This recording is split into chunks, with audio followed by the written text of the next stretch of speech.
মানেই আলোকিত উদ্ভাস, কেনাকাটার উচ্ছ্বাস, উল্লাস। তবু কথায় আছে, কারো পৌষ মাস কারো সর্বনাশ। এটাই অদৃষ্টের পরিহাস।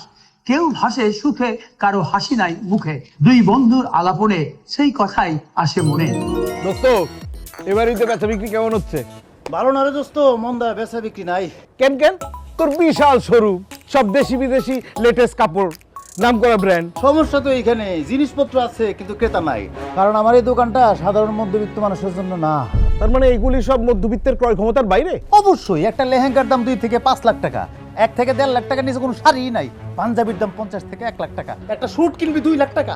এত দামি কাপড় কারা কিনবো? সেটাই তো সমস্যা, যারা কিনবো হেরা তো নাই। তারা কোথায় গেছে? ধরা ছোঁয়ার বাইরে।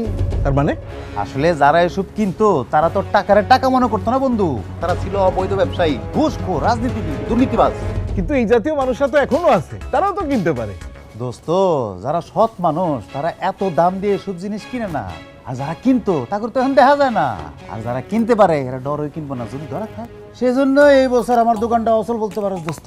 কিন্তু যারা বৈধভাবে অর্থ উপার্জন করে তারা কিনতেছে না কেন? তোরা কে কয় কিনতেছে না? তারা তো কিনতেছে। তাহলে সমস্যা কোথায়? সমস্যা তো এইখানেই, তারা আমার দোকান থেকে কিনতেছে না, কারণ তাকে আলগা ইনকামও নাই, আলগা বাহাদুরিও নাই।